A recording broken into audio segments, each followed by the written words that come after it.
오늘 하나님께서 주시는 말씀 우리 함께 보도록 하겠습니다. 오늘 하나님께서 주시는 말씀은 창세기 41장 38절에서 39절까지의 말씀입니다. 창세기 41장 38절에서 39절까지의 말씀. 우리 한 목소리로 읽겠습니다. 시작. 바로가 그의 신하들에게 이르되 이와 같이 하나님의 영에 감동된 사람을 우리가 어찌 찾을 수 있으리요 하고 요셉에게 이르되 하나님이 이 모든 것을 내게 보이셨으니 너와 같이 명철하고 지혜 있는 자가 없도다. 아멘. 성경에는 무수히 많은 인물들이 나오는데 성경에 나온 인물 중에서 우리들이 가장 잘 아는 사람들 중에 하나가 바로 요셉이라고 하는 사람입니다. 요셉은 야곱의 가장 사랑받던 아들이었습니다. 그러나 형들의 입장에서 기분 나쁜 특이한 꿈을 꾸고 발설하는 것을 통해서 형들의 미움을 사게 됩니다. 그래서 애굽에 팔아넘겨지고 애굽에서 종살이를 하고 게다가 그것으로 끝나는 것이 아니라 억울한 누명을 뒤집어 쓰고 감옥에 들어가게 됩니다.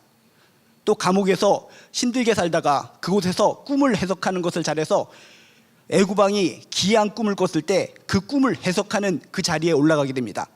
그래서 그 유명한 7년 풍년, 7년 흉년의 꿈 해석을 통해서 그 주변에 있는 모든 애굽 사람들, 왕과 애굽 신하들을 깜짝 놀라게 하는 모습을 보이게 됩니다. 오늘 말씀은 바로 그 말씀입니다. 그 기가 막힌 놀라운 꿈 해석을 듣고 초강대국, 대제국 애굽 바로왕의 발언이 오늘 말씀의 내용이라는 것입니다. 오늘 바로왕의 발언의 내용을 통해서 하나님께서 주시는 놀라운 교훈을 얻게 되시기를 주님의 이름으로 축복합니다. 그럼 도대체 그 당시에 초강대국 대제국 애굽 왕의 바로가 도대체 무슨 발언을 했을까? 놀라운 꿈의 해석을 듣고 이렇게 이야기합니다. 오늘 38절에 보니까 먼저 그의 신하들에게 이렇게 얘기합니다. 바로가 그의 신하들에게 이르되 이와 같이 하나님의 영에 감동된 사람을 우리가 어찌 찾을 수 있으리요? 하나님의 영이 충만한 이런 사람을 우리가 어디서 만날 수 있겠는가? 라고 하면서 강대국 대제국 애굽 왕 바로의 입에서 하나님을 인정하는 발언을 하게 됩니다. 그것으로 끝나는 것이 아니라 39절에 보니까 요셉에게 또 이런 얘기를 합니다. 요셉에게 이르되 하나님이 이 모든 것을 내게 보이셨으니 너와 같이 명철하고 지혜 있는 자가 없도다. 하나님께서 너에게 이 모든 것을 알려주셨으니 너만큼 슬기롭고 지혜로운 사람이 어디 있겠는가? 라고 하면서 자신의 신하들에게 또 요셉에게 신선한 충격적인 발언을 지금 거듭하고 있다는 것입니다. 구체적으로 하나님을 인정하고 하나님께 영광 돌리는 발언을 그 당시에 신이라고 자칭하는 모든 사람들이 신이라고 여기는 그 바로 왕의 입술을 통해서 지금 내뱉어주고 있다는 것입니다. 이건 진짜 놀랍고 충격적인 발언인 줄로 믿습니다. 당시 신이라고 불리는 애굽의 왕이 요셉이 믿는 하나님을 인정하고 있다는 사실, 얼마나 신선한 충격입니까? 머릿속으로 생각해 보시기 바랍니다. 상상의 나래를 펴보시기 바랍니다. 초강대국 대제국의 왕이, 자신이고 신이라 칭함을 받는 왕이 일개 노예 신분에 파렴치범으로 몰려 감옥살이를 하던 이름도 모를 작은 오랑캐 유목민족 속의 나부랭이 같은 요셉을 통해서 하나님을 인정하고 있다는 것입니다. 결국 요셉은 애굽의 총리가 되어 하나님의 계획을 이루는 놀라운 인생을 살게 됩니다. 여러분, 요셉처럼 나를 통해서 세상의 많은 사람들이 하나님의 살아계심과 위대하심을 인정하게 만드는 존귀한 인생 되시기를 주님의 이름으로 축복합니다. 요셉이 대단한 사람이었습니까? 절대로 대단한 사람이 아니었습니다. 이 상황으로 보면 진짜 좀 전에 말씀하다시피 노예 출신의 파렴치범으로 몰려서 감옥살이를 하고 이름도 모를 작은 유목민족 속 조무래기 같은 나부랭이 같은 아무것도 아닌 그냥 손가락 갖다 가면 언제든지 죽을 수밖에 없는 지푸라기와 같은 그런 요셉인데, 그런 요셉을 통해서 그 위대한 파라오가 하나님을 인정했다라는 것을 기억해 보시면서 나도 하나님께서 내가 부족하고 연약하고 세상의 모든 사람들이 볼 때는 나부랭이 같고 조무래기 같은 사람일지 모르겠지만 하나님께서도 나를 통해서 인정받으실 수 있다라고 하는 소망을 갖게 되시기를 주님의 이름으로 축복합니다. 도대체 요셉은 노예 신분이었고 좀 억울한 누명을 쓰고 감옥살이를 했고, 그리고 변반 민족의 유목민이었고 조그만 그런 유목민 중에 태어난 작은 사람이었는데 어떻게 이 바로왕은 이 요셉을 통해서 하나님께 영광 돌리고 인정할 수 있었을까? 그것은 바로 바로왕의 표현한 내용을 통해서 우리가 힌트를 얻을 수가 있습니다. 바로가 그의 신하들에게 어떤 표현을 했습니까? 이와 같이 하나님의 영에 감동된 사람을 우리가 어찌 찾을 수 있으리요? 라고 하면서 요셉에 대해서 이야기할 때 하나님의 영에 감동된 사람이라고 소개하고 있습니다. 바로 이겁니다. 우리들이 부족하고 연약하고 내가 가진 것이 없고 세상 사람들이 볼 때 내가 뭔가 나부랭이 같은 존재가 될지라도 하나님의 영에 감동된 사람으로 살아간다면 세상에 무수히 높은 사람들, 강대한 사람이라 할지라도 나를 통해 하나님을 인정하고 나를 통해 하나님께 영광 돌리게 될 줄로 믿습니다. 환경이 중요한 것이 아닙니다. 내 신분이 중요한 것이 아닙니다. 남녀노소가 중요한 것이 아닙니다. 중요한 사실은 이 요셉이 하나님의 영에 감동된 사람이었다는 것입니다. 여러분이 지금 노예살이 하고 있습니까? 감옥살이 하고 있습니까? 억울한 누명을 뒤집었었습니까? 속상해서 죽을 것 같습니까? 그런 상황에 처해 있기 때문에 나는 하나님께 영광을 못 돌려, 세상의 모든 사람들이 내가 너무나 부족하고 연약하기 때문에 나를 통해서 하나님을 인정하지 못할 거야. 누가 나를 보고 하나님을 인정할 수 있겠어?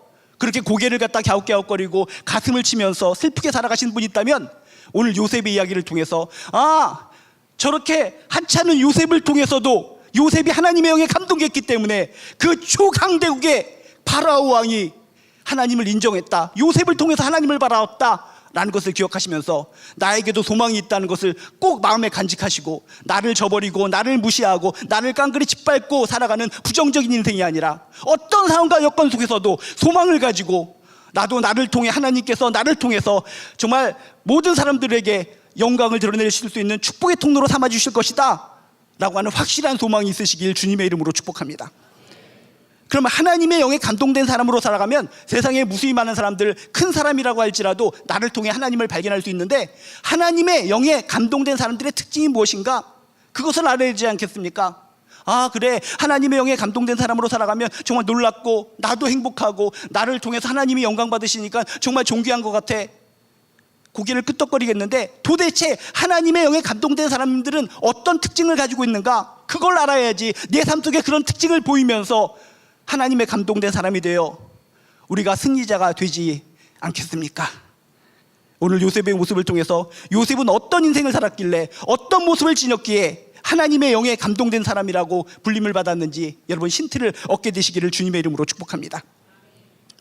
요셉의 삶을 하나하나 체크해보면 그 삶의 모습을 통해서 그렇구나, 요셉에게는 이런 면모가 있었기 때문에 이런 면모가 있는 것이 그 하나님의 영에 감동된 사람들의 특징이구나 라고 하는 것을 캐치해 볼 수가 있습니다. 요셉이 어떤 인생을 살았습니까? 요셉이 노예 생활할 때 아주 힘들고 어렵게 살았습니다. 그저 야곱의 아들로 살았을 때는 채색 옷도 입고 즐겁고 밝게 좋은 음식도 먹고 노래 부르면서 행복하게 살았을지 모르겠지만 노예로 팔려갔을 때 얼마나 처참하고 얼마나 안타깝고 얼마나 힘들게 살았겠습니까? 하나님, 어려서부터 내가 하나님을 알고 하나님을 열심히 섬기며 살았는데 내가 왜 이렇게 형들에게 미움을 받아 노예로 팔려서 이렇게 전혀 알지도 못하는 이 애굽 땅에서 노예살이를 해야 됩니까? 답답합니다, 억울합니다 하면서 눈을 갖다가 치켜세우면서 하나님께 욕하고 침뱉고 노예로 살다가 죽어버려야 될 그 인생이 요셉이었다는 것입니다. 근데 성경에 보니까 그렇게 표현하지 않습니다. 요셉은 평생 욕을 하고 침을 칙칙 뱉으면서 자신을 학대하다가 노예로 살다가 죽었느니라 라고 표현한 것이 아니라 창세기 39장 2절에서 3절을 보면 독특한 표현을 하고 있습니다. 노예살이를 하고 있었을 때 어떤 장면으로 부착되고 있는가? 창세기 39장 2절에서 3절에 보면 이렇게 나옵니다. 여호와께서 요셉과 함께 하심으로 그가 형통한 자가 되어 그의 주인이 여호와께서 그와 함께 하심을 보며 또 여호와께서 그의 범서에 형통하게 하심을 보았더라 라고 하는 놀라운 표현이 나오고 있습니다. 노예로 팔려갔음에도 불구하고 그 자리에 하나님이 함께 하셨다는 것입니다. 이방인 애굽의 보디발 장군이 볼 때에도 하나님께서 함께 하시는 그 모습을 객관적으로 바라볼 수 있었다는 것입니다. 바로 이겁니다. 하나님의 영에 감동되어서 사는 사람의 특징은 노예살이를 하던 억울한 누명을 쓰던 답답한 상황, 죽을 것 같은 고통의 상황, 이곳을 보고 저곳을 봐도 벽이 가로막혀서 아무것도 미래를 볼 수 없는 그런 상황 속에서도 하나님이 함께 하시고 함께 하시는 것으로 끝나는 것이 아니라 나의 인생을 형통케 하여 주신다, 이 길을 뚫어 주신다라는 믿음을 가지고 살아갈 때 그런 사람이 하나님의 영에 감동된 사람의 특징이라는 것을 믿으시길 주님의 이름으로 축복합니다. 그저 하나님께서 함께하여 주시는 것만으로도 감사합니다. 노예살이를 할 때도 하나님께서 함께해 주시네, 감사합니다. 내가 가난하게 살아갈 때도 함께 하시네. 억울한 누명을 쓸 때도 함께 하시네. 내가 땅에 처박혀 있어도 함께 하시네. 함께 하시는 것만으로도 감사해 죽겠는데 플러스 알파로 성경은 뭐라고 얘기합니까? 여호와께서 요셉과 함께 하심으로 그가 형통한 자가 되어, 형통한 자가 되어 한 걸음 더 나아가서 하나님께서 함께하여 주심으로 말미암아 결국 내 인생을 형통케 하여 주시리라. 내 인생을 번성케 하여 주시리라. 이 장막을 뚫어 주시리라. 반드시 승리케 하여 주시리라. 길을 내어 주시리라. 사막에 길을 내어 주시고 바닷가에 길을 내어 주시리라. 이런 놀라운 신앙의 고백으로 살아간 사람이 하나님의 영에 감동된 사람의 특징이라는 것입니다. 우리들이 신앙생활을 하면서도 임마누엘 신앙, 하나님이 우리와 함께 하신다. 하나님께서 어떤 상황과 여건 속에서도 함께 하시니까 힘내야지, 아자아자 힘내. 그 정도로 끝내지 마시기 바랍니다. 성경은 한 걸음 더 나가길 원하십니다. 여호와께서 요셉과 함께 하심으로 그것으로 끝난 것이 아니라 그가 형통한 자가 되어 여호와께서 그의 범사에 형통하게 하심을 보았더라. 여러분의 삶의 기도 제목 가운데 어떤 억울한 일이 있고 답답한 일이 있고 앞에 장벽이 있고 노예살이를 하든 감옥살이를 하든 어떤 형편에 있을지라도 내가 진정 하나님을 믿는다면 하나님이 나의 이 상황 속에서도 함께하여 주시고 함께하여 주시는 것으로 끝나는 것이 아니라 반드시 형통케 하여 주시리라. 길을 내어 주시리라. 이 어려운 상을 돌파해 나가게 하여 주시리라. 이런 강력한 믿음을 통해서 나는 하나님의 영에 감동된 사람이구나 라고 하는 것을 스스로 체크하시기를 주님의 이름으로 축복합니다. 심지어 억울한 누명을 뒤집어 쓰고 감옥에 가서 살 때도 성경은 이렇게 표현합니다. 노예살이도 힘들고 어려운데 억울한 누명을 뒤집어 쓰고 감옥까지 갔습니다. 우리들이 생각하는 감옥은 인권적인 감옥이기 때문에 먹을 것도 많이 먹고 토실토실 살도 찌고 그런 감옥을 떠올릴지 모르겠습니다. 그렇지만 애굽시대의 감옥이라는 것은 처참한 감옥입니다. 쥐들이 왔다 갔다 가서 하루 종일 인사를 합니다. 바퀴벌레가 날아다닙니다. 머리를 극적극적거리면 이상한 벌레가 머릿속에서 튀어나옵니다. 힘들고 어렵고 살기 힘든 그 감옥의 상황, 정말 죽고만 싶은 그 감옥의 상황, 그런 상황 속에서 성경은 어떻게 표현을 합니까? 창세기 39장 21절 23절에 이렇게 표현을 합니다. 여호와께서 요셉과 함께 하시고 여호와께서 요셉과 함께 하시고 여호와께서 요셉과 함께 하심이라. 여호와께서 그를 범사에 형통하게 하셨더라. 감옥에 있는 상황 속에서도 억울한 누명을 뒤집어 쓰고 눈물을 찔끔찔끔 흘리는 그 상황 속에서도 성경은 이렇게 표현합니다. 여호와께서 그 감옥에서도 요셉과 함께 하시고 여호와께서 요셉과 함께 하심이라. 여호와께서 그를 범사에 어떤 상황과 여건 속에서도 형통하게 하셨더라. 하나님께서 항상 요셉과 함께 하셔서 형통케 하셨다는 것을 믿으시길 주님의 이름으로 축복합니다. 환경의 지배를 받지 않았습니다. 지금 환경은 열악합니다. 주변에 아주 무시무시한 깜방 동료들이 넌 이렇게 야들야들하게 생긴 놈이 여길 기어들어왔냐, 너 파렴치범이지 하면서 간수들이 보지 않을 때 박치기를 하고 누나를 뽑으려고 하고 막 칼로 쿡쿡 찌르고 어떤 짓을 할지 모릅니다. 이런 상황 속에서도 요셉은 믿었습니다. 하나님이 이런 상황 속에서도 나와 함께 하신다. 이런 억울한 누명을 뒤집어 쓴 것도 하나님께서 하신다. 하나님께서 함께 하여 주시고 이 상황 속에서도 범사에 형통하게 하여 주실 것이다. 아무도 믿지 않았지만, 아무도 그런 믿음을 가지고 있는 요셉에 대해서 침뱉고 우습게 여겼지만 성령에 감동된, 하나님의 영에 감동된 사람 요셉은 그 어두컴컴하고 절망적인 감옥에서도 하나님이 함께 하시고 함께 하시는 것으로 끝나는 것이 아니라 이 상황을 결단코 돌파해 나가게 하여 주시리라, 범사에 형통하게 하시리라 라고 하는 강력한 믿음을 가졌다는 것입니다. 하나님의 영에 감동된 사람은 그렇습니다. 환경이 문제가 되지 않습니다. 환경을 넘어서야 됩니다. 어떤 상황과 여건이든 하나님께서 함께 하신다. 함께 하시는 것으로 끝나는 것이 아니라 합력해서 선을 이루어 주신다. 길을 열어 주신다. 형통케 하여 주신다. 이걸 믿어야 될 줄로 믿습니다. 믿어야 될 줄로 믿습니다. 믿어 핑. 여러분, 2인 삼각경기라고 있습니다. 2인 삼각경기. 2인 삼각경기가 뭡니까? 우리들이 어떤 게임을 할 때마다 두 사람의 발목을 묶어서 아장아장 이렇게 힘들게 걸어가는 경기가 2인 삼각경기인데, 똑같이 어덜덜한 사람들이 같이 묶여 있으면 한 걸음 가다가 넘어지고 두 걸음 가다가 넘어지고 그렇습니다. 근데 한 사람이 강력한 힘을 가지고 있습니다. 그런데 한 사람이 비리비리합니다. 그럼 어떡합니까? 힘센 사람이 비리비리한 사람을 부둥켜 안고 영차 자신의 힘으로 걸어가는 겁니다. 그럴 때 다른 사람들이 우리보다 잘하는 것 같아서 힘이 있는 사람이 이 사람을 들어서 힘내서 용기 있게 가면은 그 사람이 우승을 하게 됩니다. 하나님이 우리와 함께 하시고 우리의 인생을 형통케 하신다는 것이 바로 이겁니다. 하나님께서 우리와 함께 하시는데 이 인삼각경기처럼 하나님과 우리가 발에 몸에 띠로 묶여져 있다는 것을 믿으시길 주님의 이름으로 축복합니다. 그러면은 우리는 인생이 형통할 것이라는 것을 확실하게 믿을 수 있다는 것입니다. 난 노예살이를 하고 있습니다. 감옥에 갇혀 있습니다. 억울한 누명을 쓰고 힘들게 눈물을 팍팍 흘리고 있습니다. 그런데 하나님과 내가 지금 2인 삼각경기를 하고 있다는 것입니다. 내 발이, 내 손이, 내 몸뚱아리가 하나님께 묶여 있습니다. 나는 아무것도 할 수 없고 눈물만 흘리고 그저 가슴만 칠 수밖에 없는 상황이지만 전능하신 하나님이시기 때문에 하나님께서 나를 들쳐업고 뛰어서 날아서 승리를 우리에게 주실 줄로 믿습니다.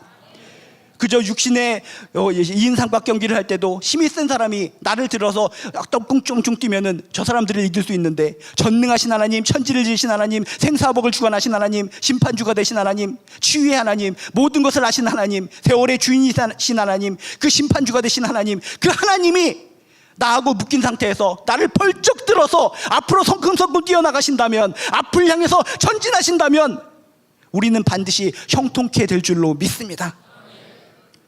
감옥에 갇혀 있을 때도 남들을 볼 때 넌 끝이야, 더 이상 희망이 없어, 소망이 없어, 하나님이고 나발이고 그냥 침 뱉고 내버려버리고 그냥 죽어버려, 모든 사람들이 손가락질하고 있는 암흑의 환경이었지만 성경은 그렇게 표현하고 있지 않습니다.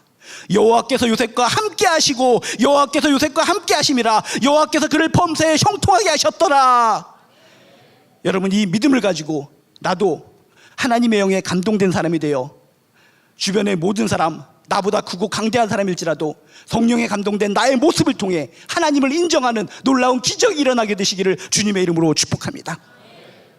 또한 하나님의 영에 감동되어 살아가는 사람의 특징이 어디 있는가, 요셉의 삶 속에 체크해봤더니 이런 내용이 나옵니다.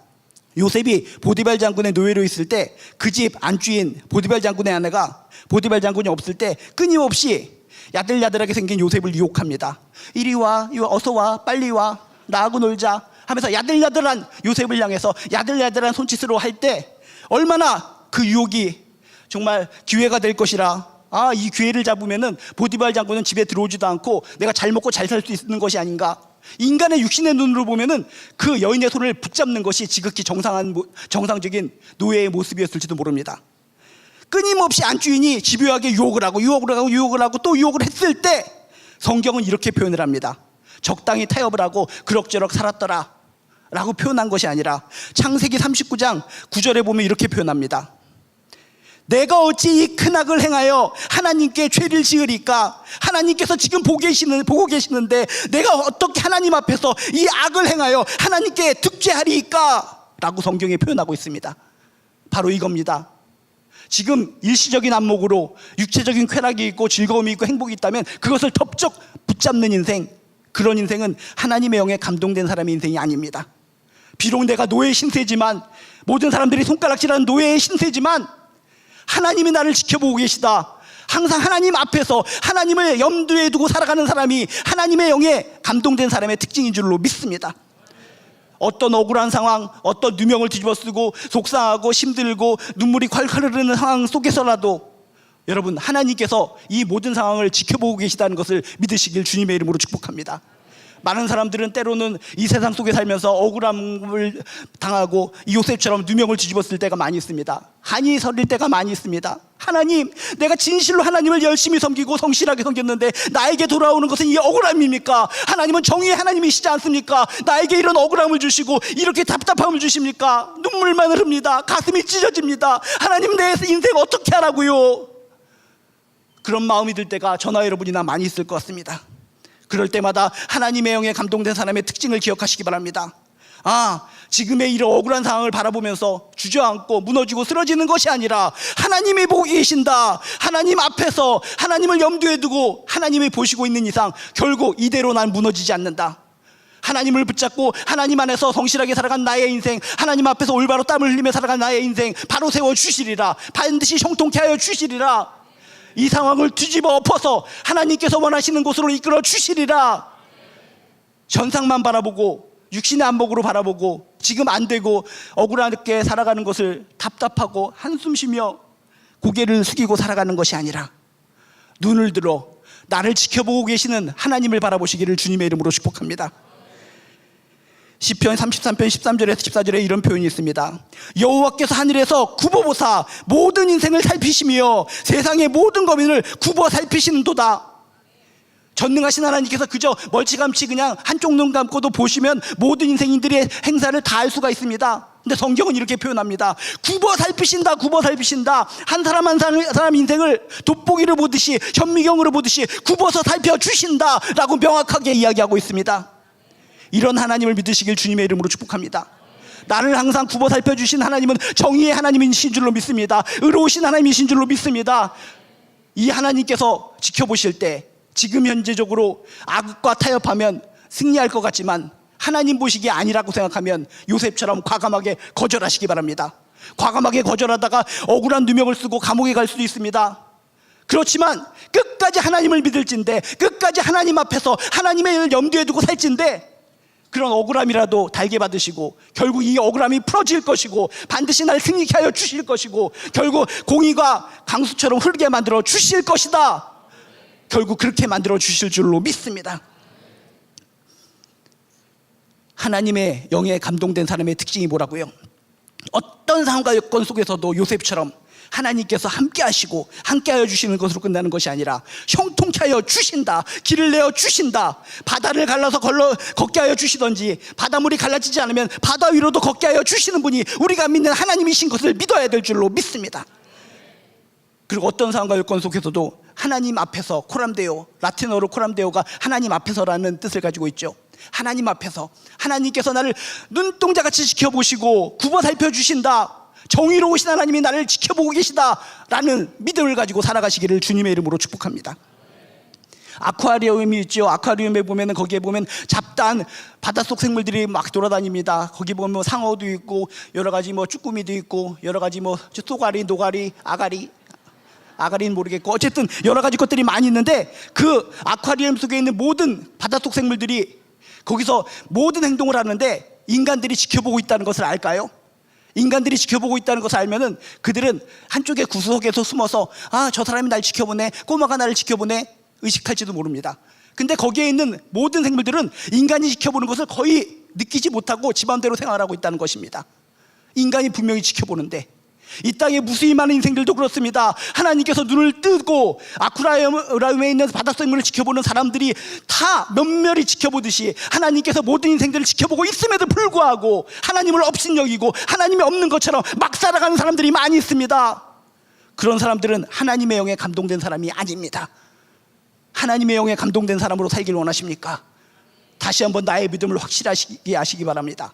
현재적인 상황 속에서 억울하고 답답한 것이 있을 때마다 고개 숙이고 난 안 돼 가슴을 쥐고 머리를 치며 살아가는 것이 아니라 전능하신 하나님이 지켜보고 계시다, 이 상황을 정확하게 지켜보고 계시다, 하나님 앞에서 이것이 아니라고 생각하면 과감하게 거절하시고 하나님 보시기에 옳다고 생각하면 그대로 직진하시는 존귀한 인생 되시기를 주님의 이름으로 축복합니다. 나를 통해서 하나님이 인정받으시고 나를 통해서 하나님께서 영광 받으신다면 그 인생은 참으로 존귀하고 아름다운 인생인 줄로 믿습니다. 어떻게 세상에 무수히 많은 사람들이 나를 통해 하나님을 인정하고 나를 통해 하나님께 영광을 돌릴 수 있을까? 하나님의 영에 감동된 사람들 되시길 주님의 이름으로 축복합니다. 하나님의 영에 감동된 사람만이 세상에 무수히 많은 잡다한 인간들이 나를 통해서 하나님을 바라보게 되고 하나님께 영광을 돌리고 하나님을 인정하게 될 줄로 믿습니다. 그러기 위해서 늘 하나님이 함께 하심을 믿고 범사의 형통하심을 믿고 살아가시기를 주님의 이름으로 축복합니다. 항상 하나님을 염두에 두고 하나님 앞에서 살아가는 존귀한 인생 되시기를 주님의 이름으로 축복합니다. 그래서 이곳에 있는 모든 분들 하나님의 영에 감동된 사람이 되어서 개인적으로도 행복하고 개인적으로도 승리하고 하나님께 영광 돌리는 존귀하고 아름다운 인생 살아가시기를 다시 한번 주님의 이름으로 축복하며 기도드립니다.